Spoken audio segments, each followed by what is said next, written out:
So let's start this video off with a story, which is basically the inspiration of this video.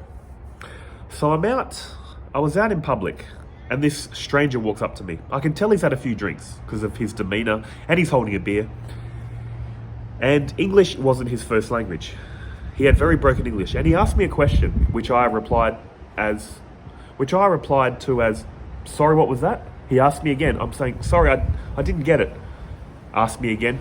Basically, it went back and forth like this for a little bit. And at a certain point, he seemed to get irritable and frustrated at me. Muttered something. I could tell he had this sense that I'm being a jerk or a smartass. And in my head, I'm thinking, I genuinely do not understand what you're saying. But in his mind, he muttered something and walked off. But I could tell he thought I was being an idiot or something. And in that moment, I thought, wow, this is unbelievable. In his head, I'm an idiot. In his world, I'm an idiot. And in my world, I'm thinking, I genuinely want to help, but I just don't understand you. And that's why this video is inspired by that interaction. And many years ago, I've been into the teachings of non-duality for 11 years. I remember early in my journey, I used to listen to Rupert Spira. Anyone that's into non-duality must have heard of Rupert Spira. Really good teacher. I don't class him as Neo-Advaita because he has a traditional background in spirituality too. But that's not important. He had a great quote back then, which was, there isn't one world with 8 billion conscious beings.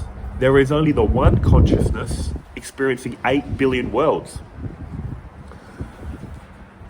If you're not into non-duality, I'm not going to get into too much detail what that means.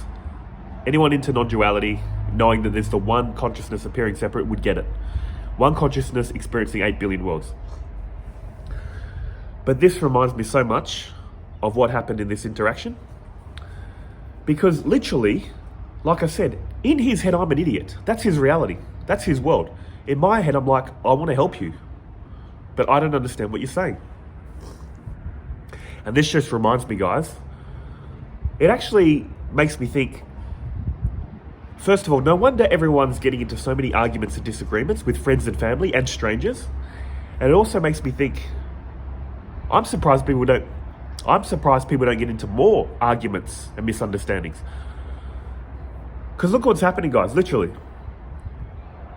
We're all born as a clean slate. Then we get overlaid with conditioning.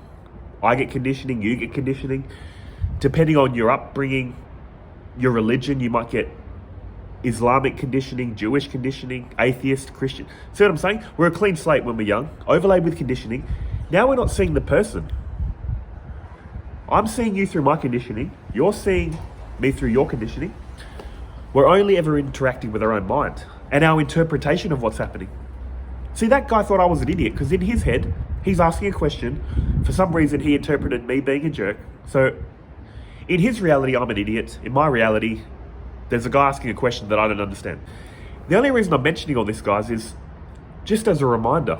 We have this tendency, whether we think about it or not, as main character syndrome. Which is, when we react, when we get upset, it's because we have a complicated story about our life. Because of my past trauma, because of my triggers, you said that, and I'm angry at you. But then we forget others have a complicated story too. We're so quick to judge others as an idiot, not understanding, they're a jerk. That's them. But when we do the wrong thing, we've got a complicated story. So this video, guys, is just a reminder that why showing love, understanding, and compassion and patience is important.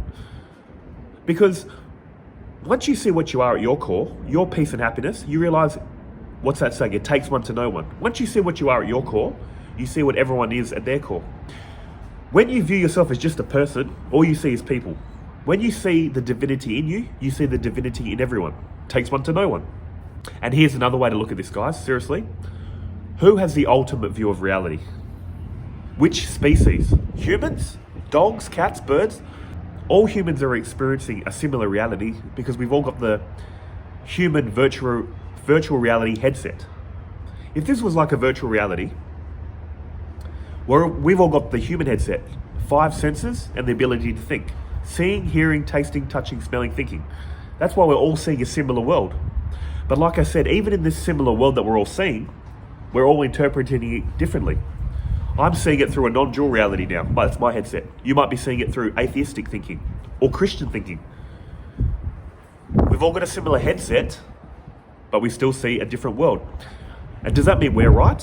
What about dogs, pigs, cats, birds?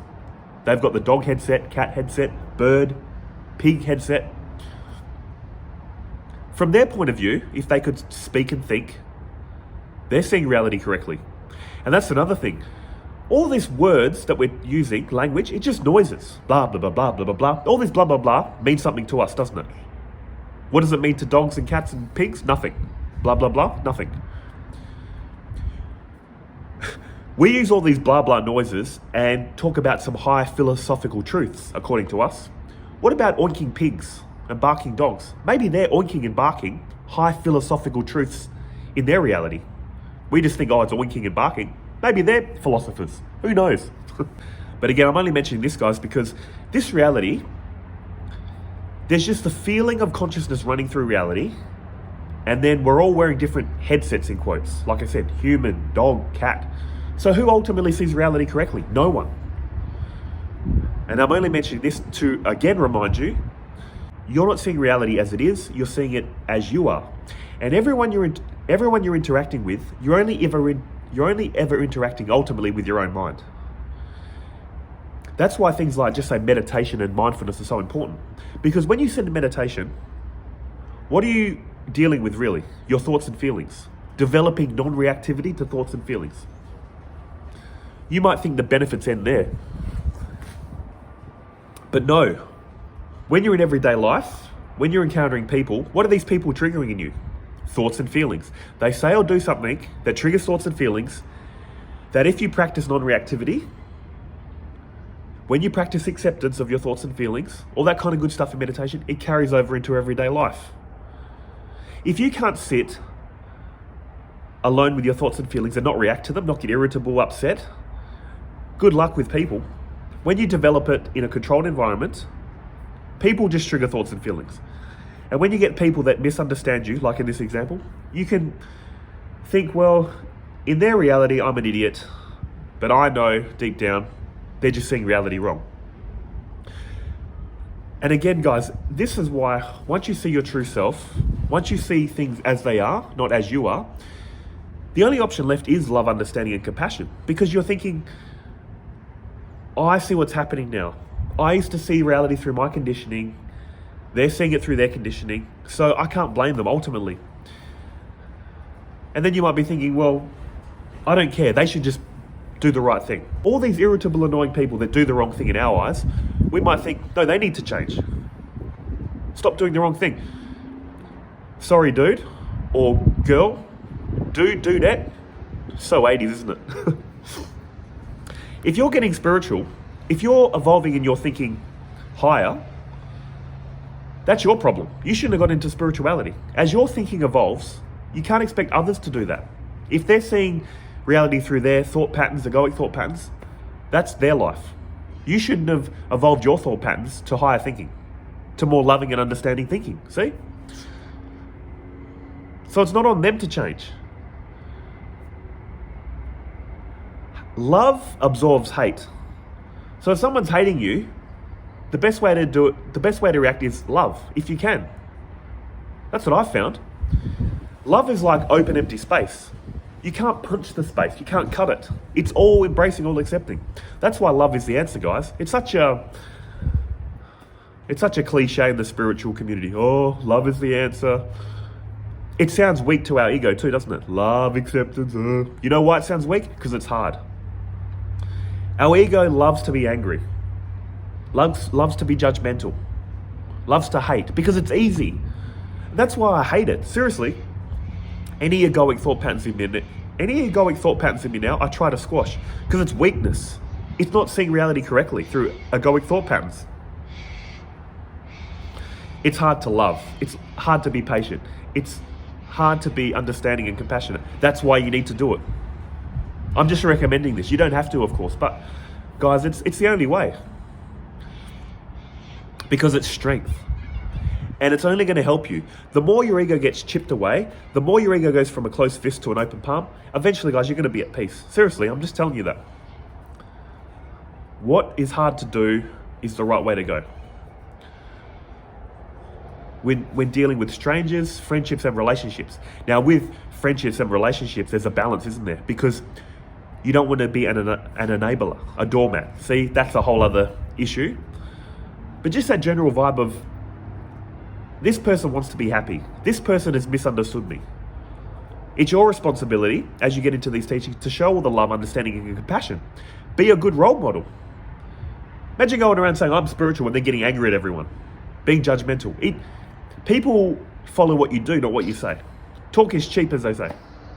And talk is all blah, blah, blah, like I was mentioning. It has as much value as oinking pigs and barking dogs. It's all noises. Action is more important. So the only thing you can do, I found, is, to the best of your ability, be an instrument of love. Why? Because it's hard. Stop doing the easy thing. Anger, judgment, resentment, all the crap. Seriously, at a certain point, you need to get angry that your ego keeps screwing you over. It's not your friend.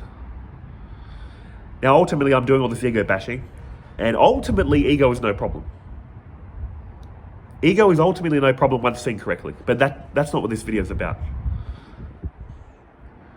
But seriously, guys, I hope this video helps. I hope it gives you the reminder that you're only seeing reality through your conditioning. They're seeing it through their conditioning. Once you start seeing through the illusion of identity, of this reality, all you can do is love. Be patient.